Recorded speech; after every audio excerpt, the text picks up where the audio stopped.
story about our road trip around the western US in an electric vehicle with a baby. Yo, so a lot of people have asked us what EVs cost, both the kind of ongoing operating expenses and then also the upfront price. So I thought we'd do this trip where we're going Portland and Seattle and take a look at what some of those costs are. We'll start by actually going back in time to Bend, where we did the only car maintenance that we did on this whole trip, a car wash, and talk to our friend Ashley, who has had an EV for years, and she can give an example of what maintenance looks like. So let's start with that. After 4,000 miles of road tripping, the car got really nasty. There was a lot of grit on the road, a lot of salt on the road, so you can see the outside of the car. Ugh, gross. And then you can see inside, there's like on the floor mats, like dirt from our shoes, spilled milk, like trail mix. There's a raisin there, some like candy wrapper. We really need to get this car washed. So I'm gonna go do that right now.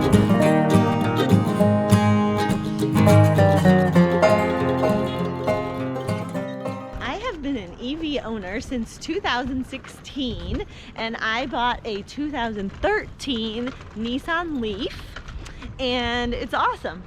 It now has lost 1 bar, so it only goes about 80 miles on a full charge, and in winter a little bit less, but it's perfect for getting around town. And we installed a level 2 charger at home, so I can charge in like 4 hours and then zoom off to another location. It actually has a lot more room than you'd think. I only use a truck in my foodscaping business for lumber. I basically can fit everything in this car. It costs $75 a year for maintenance. That's it. $75 a year? To just check out the battery, change the air filters, rotate the tires. I mean, there's nothing else to do. That's amazing.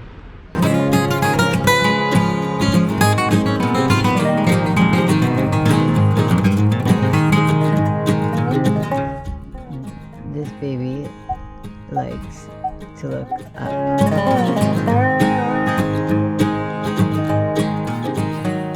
So there's a plug just above the car. Run the cable over and got us plugged in. So we'll see how much charge we get in the course of 3 nights here. We're all loaded up and ready to scoot across town. So in the end, plugging in there got us up to 98%.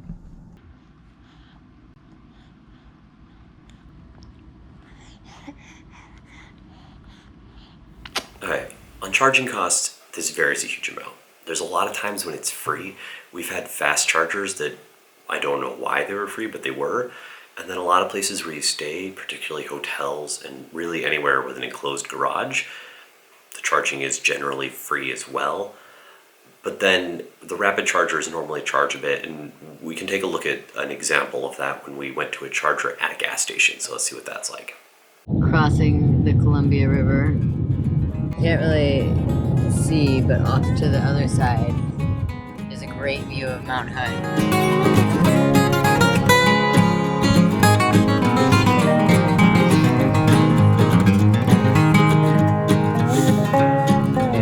Pulled up at Charge Point, one of our favorite networks.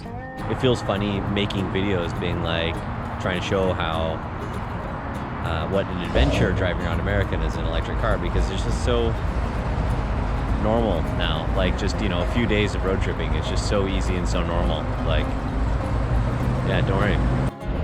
There we go, and there's the stats, 515 for, it's a good comparison. So it's $3.89 or $3.90 a gallon of gas on the cheapest gas here. So if you're getting like 40 miles a gallon, the cost of gas and electricity are not incomparable crazy amounts, I guess.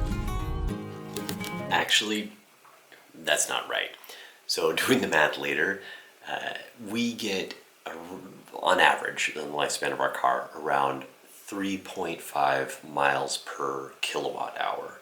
So the equivalent of that you would need when gas is $3.90 a gallon, like it was at this place, you would need to be getting 62 miles to the gallon to get the equivalent cost-wise per mile that we were doing on that electricity cost there. So you would need incredibly good gas mileage to be able to equal the cost per mile that we were getting on some of the most expensive charging.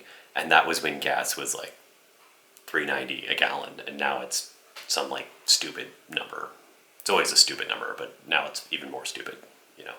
Okay, anyway, let's go.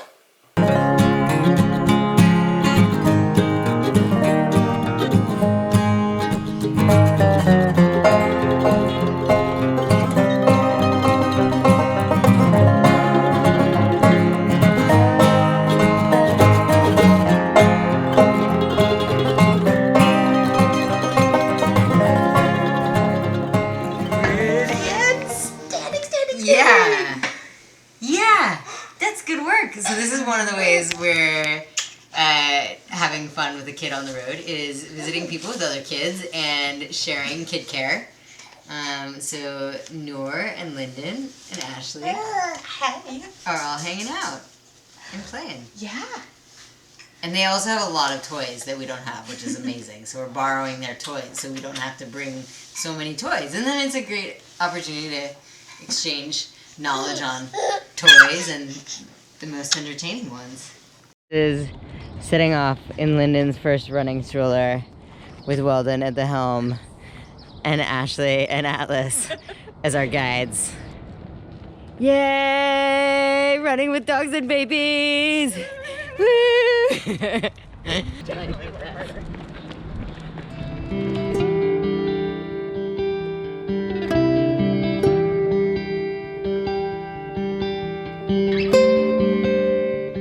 Well, I'll tell you. On Tuesday, he ate through 2 pears. But he was still hungry. On Wednesday, he ate through 3 plums. But he was still hungry. So funny. Why doesn't he just eat the whole fruit? You'd be less hungry, right?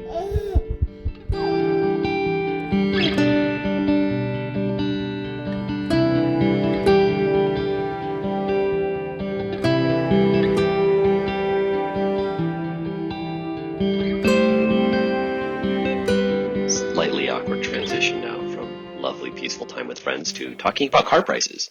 All right, so cost of the actual car, because this is the biggest thing, right? It's hard to put really apples to apples comparisons on this because most EV models are standalone, right? Like ours is the Ford Mustang Mach-E. It's not like there's a internal combustion version of that to really compare it to.